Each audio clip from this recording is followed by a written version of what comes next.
Welcome, IT changemakers, to the Deck Show with Tim Flower and Tom McGraw. Let's get into it. Hello, changemakers. Welcome to the Deck Show. I'm Tom McGraw, joined as ever by Tim Flower. What's up, Tim? How you doing? Tom McGraw, I'm doing good. You know, it's we're recording in January, almost mid-January. The beginning of a new year is always exciting. The slate is wiped clean, and we're starting fresh. I love it. And we were talking a little bit ago about doing some travel. Finally, I'll be on the road for 5 weeks, and hoping I bump into you somewhere in London sometime. It's going to happen. And you know, one of the things that's wiped clean this January is my bank balance. It's quite alarming, and it reminded me actually of one of my favorite Anglo-American differences, Tim. So tell me, this one, I think it always, if you don't already know it, if you haven't already been had your attention drawn to it, it always surprises people from whatever side of the Atlantic you sit on, that in America you get paid. Even in however proper your job, I reckon the president himself gets paid weekly, and in England, unless you work at a bar or something, you get paid monthly, and this is for me a fundamental cultural difference, and how we relate to money, and I think it means that come January, before your first payday of the year, you are especially broke this side. Yes, yeah. So the cool thing about Nextthink as an international company, we've blended those cultural differences, right? We get paid every 2 weeks. Do you get paid every 2 weeks or once a month? We get monthly. It's monthly over here. Monthly. So one of my first jobs as a teenager, I got paid monthly as well. And being so young and not really knowing how to manage money, I tell you, I got that paycheck and I lived like Rockefeller for a week. Totally. And then I was broke. Build character. You have no choice but to learn how to be a little bit more sensible. Yeah, I know. Yeah. You're like 20 years old and someone gives you, it's over £1,000 and you are bit of a dangerous thing. Which is it's all very apropos, ladies and gentlemen, because we're not going to be discussing personal finance today. We're going to be discussing the financial sector, and specifically technology and the financial sector. So I'd like to welcome Robert Cooke to the Deck Show, CTO and founder at 3Forge. 3Forge empowers financial companies around the world through customizable solutions that generate fast and actionable insights. Robert, welcome along, and Happy New Year to you, sir. How you doing? Yeah, I'm doing well. Thank you for having me on today. Are you paid monthly, weekly, fortnightly? Every 2 weeks, I should say. Let's not to pry, Robert. You don't have to give us any. The cadence of your income.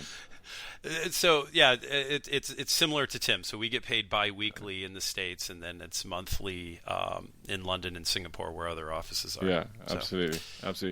And tell us a bit about yourself and 3Forge to begin with, if you would, Robert. Sure, absolutely. So I'm the founder of 3Forge, which, by the way, means I'm not necessarely paid monthly. Sure. As a founder, yeah. I went years without getting paid at all. So, but in any case, I'm the founder of 3Forge. Company was founded in 2012. Prior to that, I was chief architect or chief of head of infrastructure at the company LiquidNet. I also worked at Bear Stearns. My work product through consultancy has been at many of the top tier 1 banks. But really, I felt that as I was moving around, and I think a lot of software engineers would feel this way, that you move around from company to company, and effectively, you're basically building the same software over and over again. So my thought was to basically build a platform, and the idea was that this platform would be data agnostic, use case agnostic, but it would really could be leveraged to quickly build applications and avoid sort of the boilerplate stuff that's being built over and over again, and let people focus on the actual value add or intellectual property within these banks instead of worrying about adapters and how do I connect to a database and sort of those monotonous details. Cool. Very cool. And I mean, before we get into it, Robert, I mean, general expectations from the industry you work in for 2023, there's a lot of recession anxiety, and we've discussed it on the show. Speaking specifically about the financial sector, what is 2023 looking like from your perspective?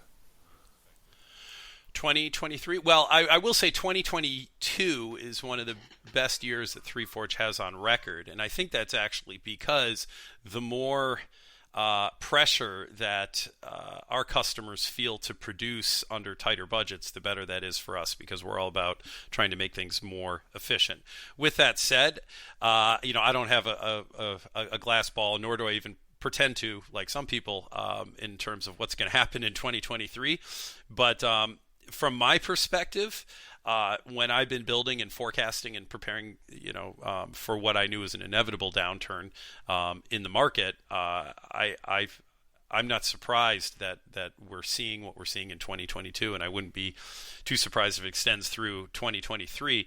But again, as the CTO and the one of the founders of the company, it's my responsibility to kind of think and forecast on these things and prepare the company for that.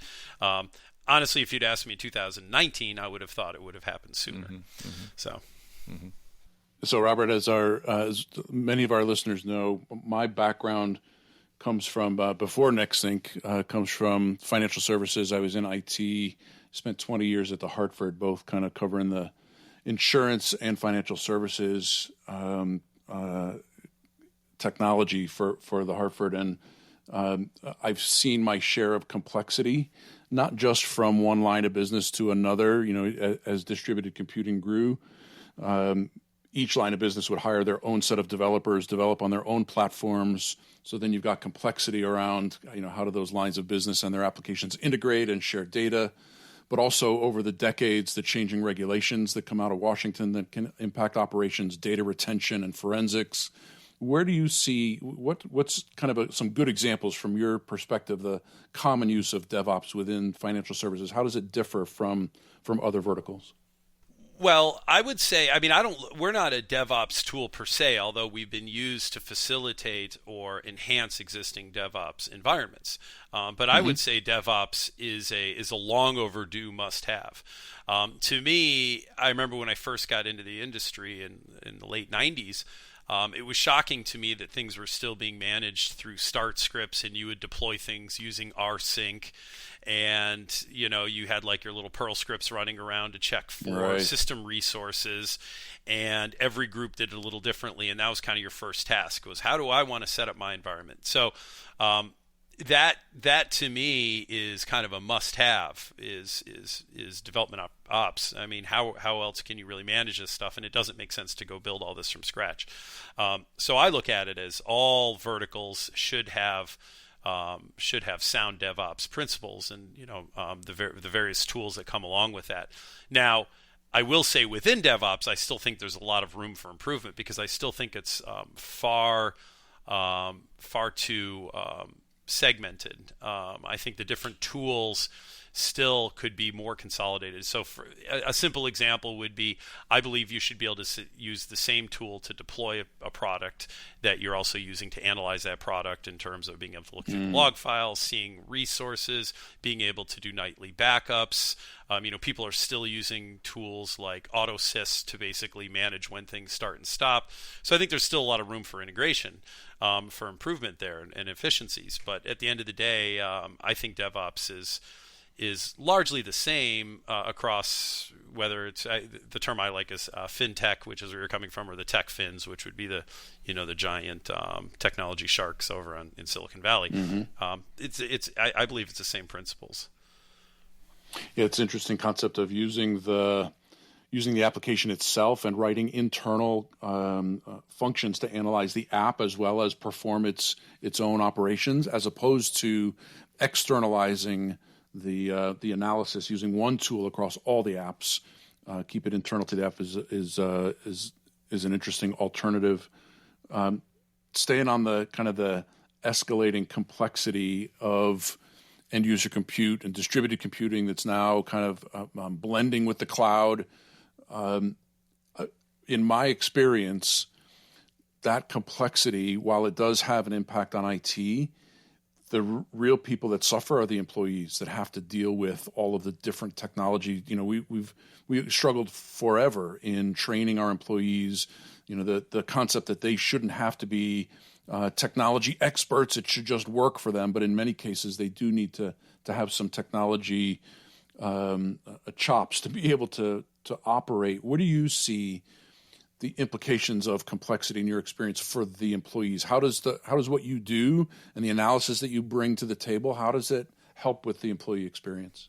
Sure. So to go back a few sentences ago to your original thought there, around basically building applications where you have tools to help diagnose Right. it. I put that all under the umbrella of instrumentation. I think instrumentation is a very important part of building applications, and that's when I started the company. That was one of the first things I did, was focus a lot on scaling and instrumentation. So that's the ability to take our platform and scale it out, and also have the ability to basically access and analyze from a performance and a stability aspect, to be able to do that stuff from the back end, basically electronically, if you will. So I think that's an important piece. Now, in terms of complexity, the way that I think we get there, and we've helped a lot of tier one banks move the needle forward in terms of complexity. And by the way, complexity is a moving target, because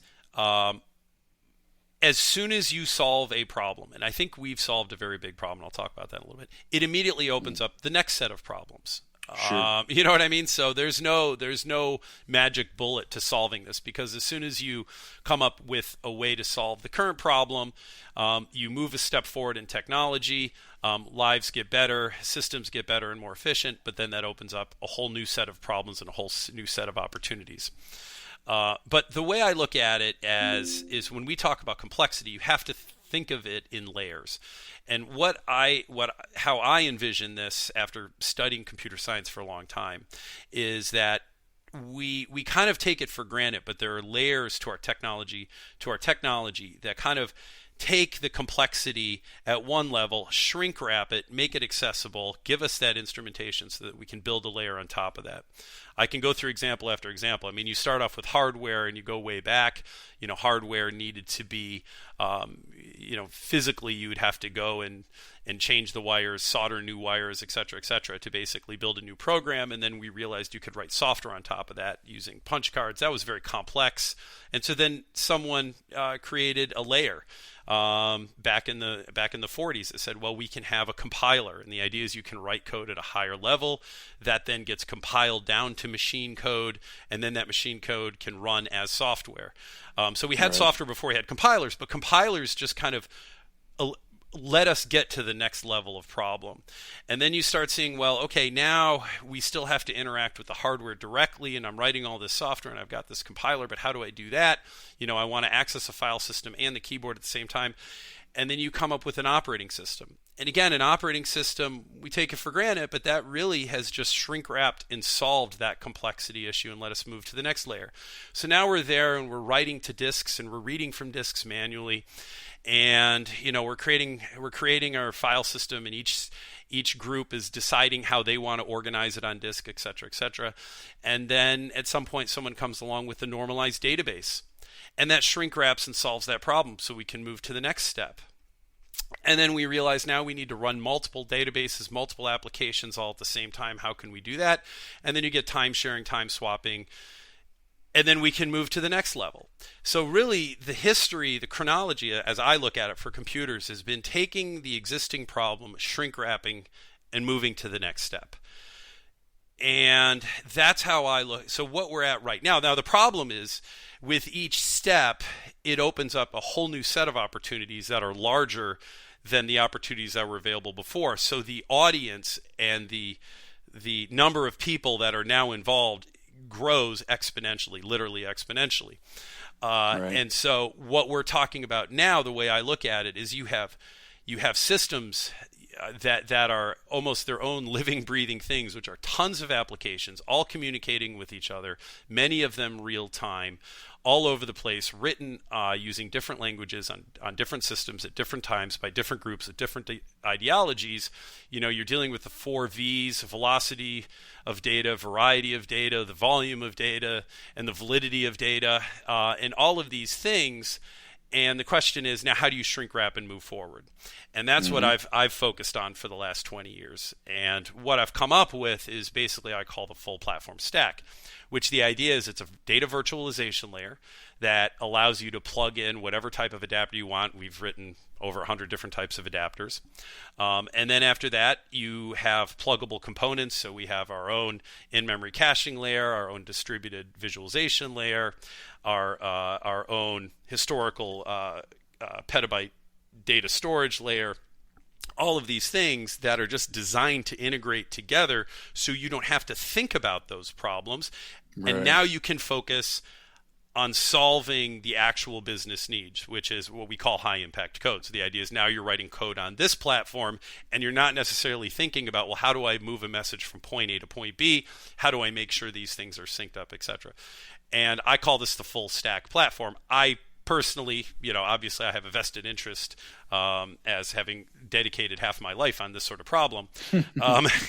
But I look at that as the next layer. And I personally see that in the next, I would imagine in the next few decades, there'll be a few full stack platforms out there. You'll choose your full stack platform, and then you'll build tons and tons of business logic on it. And I'm sure that'll introduce a whole new set of problems that the next generation gets to think about and solve.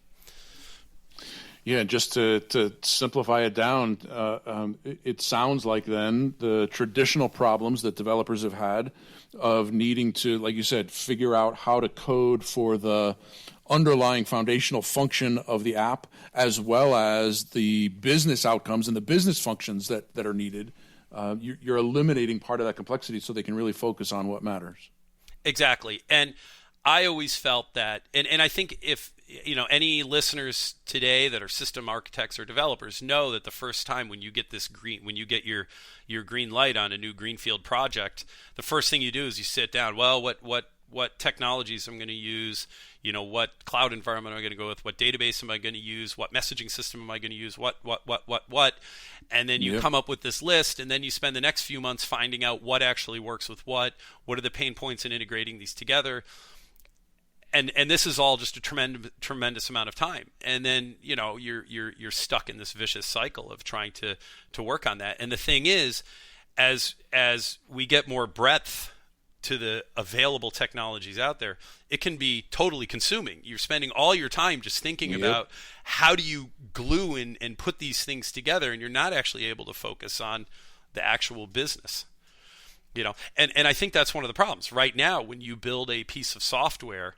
Or system, it's like there's so many things you have to focus on, because also I think tragically a lot of times the people that are building the systems are also the ones that are responsible for maintaining that system, and that's crazy too. And I think we're looking at, there's definitely been headway in terms of solving that, but I think we all know all too often that you've got that senior engineer who's sitting there designing the systems, and then when there's an outage, who do you call? It's that same engineer who's the guy who designed it. Yeah, exactly. And that's not a good runtime model. You know what I mean? It's like if the plane's crashing, you don't want to have to bring in the head engineer from Boeing to come get in the cockpit and fly that plane. The instrumentation's got to be there. I would think, too, it has implications to staffing and skill sets. I don't need engineers who are robust in A to Z. I just need engineers who know how to code and build the business side of the applications. Well, that's cool. But again, this comes down to, in order to really make that succeed, you have to have good instrumentation, which brings us back to kind of the beginning of the conversation. And now, if you're going to build all this from scratch or plug and play these components, you're going to go out and choose a bunch of different vendors, and try to cobble all of that together. You're now responsible as the engineer for coming up with all this instrumentation. And I don't know if I've ever, honestly, in my travels, I don't know if I've ever seen a custom-built solution with adequate instrumentation. Right.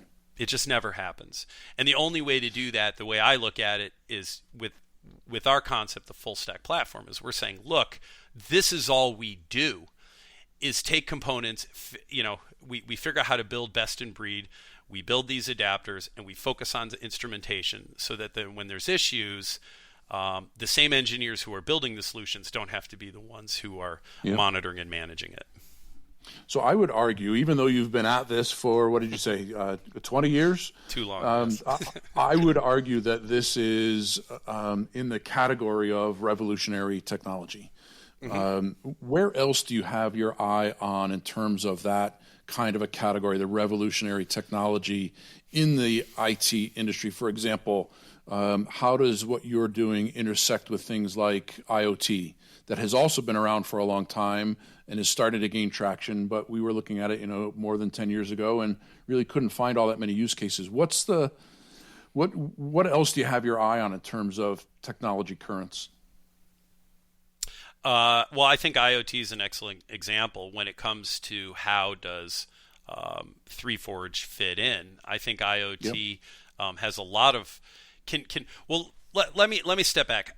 I think first off, when I got into finance, I didn't necessarily think it would be the most interesting industry. I started off on the West Coast, kind of doing more, web stuff, and then I thought I'd go into banking, and it would be this kind of stodgy thing where you're like typing in account IDs all day or something like that.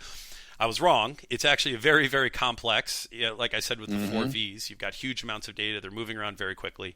Our systems often will transact in a single use case 100,000 events or more per second. And so the volumes are very high that we have to deal with. If I get into options trading, in fact, it could be up to a million events a second. And so we have had to focus on really, really tough problems in order to solve what the tier 1 banks need.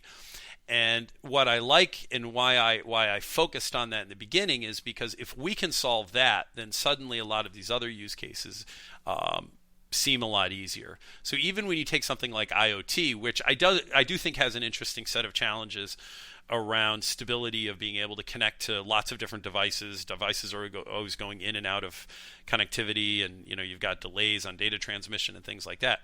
Putting all of that aside, though, we've solved a huge part of the problem, which is you have lots of devices out there that are all running different versions of software because they've been deployed at different times with different sets of features, I suppose you could say. But you want to be able to basically take all that data, aggregate it together, and do interesting things with it, which fits very nicely into what we've focused on. So I think IoT has a long way to go, especially as the transmitters. And so we work some people in that industry, some of our customers, and now the devices for actually communicating and gathering information is just getting dirt cheap. And even as an end consumer, just put away, my experience professionally, it's just these devices, the sorts of hardware you need to build IoT stuff is trivial now. It's cheaper to almost put a Bluetooth device in a Bluetooth component in a device than it is to put a button on a device. You know what I mean? But they're generating so much higher level of data, the volume of data, especially when you get into things like VR and AR and having to combine data sets now that you never had to worry about before. The ability to process and analyze even higher levels of data from very cheap devices has to be right in your sweet spot where you're enabling that industry to grow. Correct. Let me take this from another angle. When I got into HFT, high frequency trading, I realized it took me a while, but I realized this is what makes HFT different than anything I'd ever done in the past. And I had done video games in the past. I had done accounting systems in the past. I had done websites and online ordering systems and all this. What made HFT different is that you are now dealing with computers fighting computers. So what I mean by that, as a quick background, is when you decide to buy and sell a stock and you say, I want to take 1,000 shares, and you send that off to your broker, that broker now puts it into an HFT system, which divides that up and is trying to find the best price possible. And so as soon as the market moves, it wants to capture that price. And so now what you have is two systems with two different brokers, and they're both trying to capture the best price they can. So it's effectively two computers fighting each other. And those two computers, during that fight, produce an immense amount of data. And so this is how I would break this down. is humans can never generate enough data. We're just too slow. Humans by themselves, typing on keyboards or talking or whatever, we're just not going to generate that much data. Like they love to talk about the Library of Congress. All the information can fit on a set of DVDs or something like that, right? Humans just can't generate that much textual information. Computers, on the other hand, can generate an enormous amount of information. And that's the world I've had to deal with inside when we're building these sort of support tools and monitoring tools around HFT, is saying we've got computers that are literally fighting each other at hundreds of thousands of times a second. We need to be able to take that data and make sense of it. Now you get into IoT, it's the same thing. IoT is no longer about humans generating information. It's about other machines generating information, right? A Tesla car, which is a real use case for us. We've integrated and brought in real-time data from Tesla, and done fleet management. They produce an incredible amount of information per second, and now that fits very well. That's a similar thing. So the way I would bucket it is you've got two different worlds. You've got data that's generated by humans, and you've got data that's generated by computers or machines. And again, if you take all the purchases made on, let's say, across the world, that's not going to be that big a number. We're talking about individual purchases of people going and clicking a button. Even if you take all the emails generated per day, it's not that high compared to what's happening if you actually look at market volume activity. There's way more market volume activity generated by electronic trading than there are emails. And it's also the other side, right? It's not just the generation of data; it's the consumption of all that data, that's and the analysis and the decision making on top of it. Yeah, yeah, and so of course when you now start talking about taking this huge amount of volumes of data, and trying to make decisions on that, that's where you now get into the the data science part of it, and. A lot of this comes down to some what I'd consider sound principles, which is you want to take your data and try to prepare it as well as you can ahead of time so you can do analytics on it. I'm a big believer in cleanliness of data as much as you can on the way in. Doesn't mean you need to be lossy. It's just you want to try to be prudent about how you're storing that data and organizing it so then you can ask questions about it and get them back in an efficient, timely manner. This gets pretty deep pretty fast, though. Yeah. Wanted to get your view on the crypto crash of the last few months, Robert. I mean, people have been following it, obviously. Last year saw some major crashes in the value of all the major crypto coins. And then there was like a nail in the coffin, although I'm not saying it's dead, but there was another layer of depression on those coins coming from the collapse of the FTX trading platform. And to your view, Robert, I'm sure you already have some engagement with crypto companies. How do you see the ripples of the event, particularly the last event, where it seemed fair to say that it was a lack of regulation specifically that helped to precipitate that crash of FTX? How do you see it affecting the crypto industry and maybe the financial industry at large? And are we basically seeing the introduction do you expect to see the introduction of greater complexity, greater regulation into these organizations themselves? Right. So I think it's a fascinating topic. As a disclaimer, I can only give, yes, we do have customers. Some of our customers are in the crypto space. In fact, many of our customers are in the crypto space. With that said, my personal vantage point opinion on this is I actually started looking at it all the way back in 2010, 2011 when 3Forge was starting, and I decided not to get involved in crypto at that time.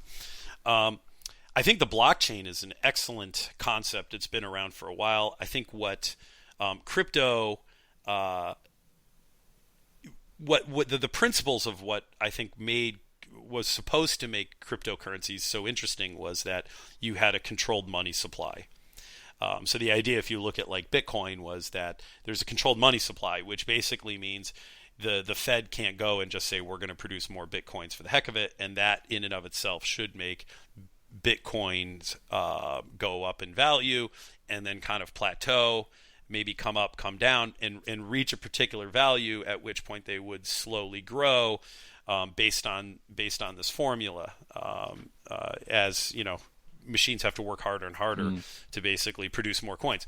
Anyways, my point is that one of the key tenets of these cryptocurrencies was that you would have a stable value in your coins, that you could trust them more than, say, the U.S. dollar, because the U.S. dollar, well, the Fed can always produce more money, and et cetera, et cetera. I'm just kind of going back to what I read in 2010, 2011 when this was coming out. That's turned out not to be the case, at least up till now, right? I mean, it's been one of the most volatile things you could put your money in, for good or for bad. At the same time, I think what people did find value in is it was completely unregulated. And I think that is a problem. And history has a tendency of repeating itself. If you go back, we've had plenty of currencies rise and fall due to bad regulation of it. And without regulation, you're going to get people taking advantage of people. That's why these regulations are out there. I know a lot of people think that, these heavy-handed regulators are coming in and creating all these problems, but they really are there, at least in part, to protect the consumer. And without that, you are going to get some bad actors, and we've seen it a few times now in cryptocurrency. I certainly don't think it's going away. I think it does solve a very interesting problem. It's just it needs to be treated like any other instrument. Fascinating. From a regulatory standpoint, yeah. Great analysis. And what could be the implications of regulation in terms of how these organizations function internally, do you think, in a nutshell? I think largely the same sort of regulations that exist for other industries need to exist for crypto. Yeah. I mean, you have to have the same sort of firewalls that are in place, between investment banking and retail. The idea that you can take someone's deposits and then go play that in the market, sure, which is what FTX is doing, is clearly a problem. Yeah. 100%. Okay, Robert, it's been a fascinating conversation. Thanks so much for coming on the show. Before we let you leave us, we are recording in January. I don't know if this will come out in February or indeed this month, but we are recording in January, and therefore we do have a traditional obligation to put you on the spot, and crystal ball or no, and I know you've already told us you don't have one, to make a prediction for 2023, sir. What's it going to be? You got to deliver us one, I'm afraid. It's a 3-year tradition here. Maybe it's too late to make this prediction because I was making a little while ago. I think ChatGPT is in this whole space is going to be a big game changer, and probably not in the ways we necessarily think it will be. Everyone keeps talking about how it can write a letter, when you're I don't know, when a family member passes away, it'll write a nice letter for you or something. No, not necessarily that, but I think the idea that you can hand it large volumes of data, human contextual data, and it basically can work with that data and then provide you insights on it, from like legal contract, writing boilerplate code, those sorts of things. I think it is obviously, I can say without a doubt, I don't even think it's a prediction. It is here to stay, and I think it's going to have changes in a lot of ways that are going to be fairly profound. And at the speed of light, it's fast. It's very fast, yes. Yeah. I mean, who knows? Maybe we won't even have to do these podcasts. We've already worried about this, Robert, the effect of AI on podcasting. We thought we were safe come on, here, no. You know what? It's a whole other episode. One thing I will say when you play around with it is, there is still something that is, I think, very human that is going to be tough for computers, which is, to have light, joking, fun conversation. Ask ChatGPT to give you a good joke. It can't do it. It can't invent jokes. Yeah, that'll be scary. So the opening dialogue, right? You guys are, as long as you have those interesting opening dialogues, you're safe, in my opinion. Right. Putting it under even more pressure, Robert, than we already feel. Okay, terrific. Well, listen, man. No, sorry. Thanks for coming on the show. Pleasure talking to you. Have a great year. All right, thank you. And we'll see you again. Yeah, you guys. Thanks, Robert. Thank you. To make sure that you never miss an episode, subscribe to the show in Apple Podcasts, Spotify, or your favorite podcast player. And if you're listening on Apple Podcasts, make sure to leave a rating of the show. Just tap the number of stars you think the podcast deserves. If you'd like to learn more about how NextThink can help you improve your digital employee experience, head over to nextthink.com. Thank you so much for listening. Until next time.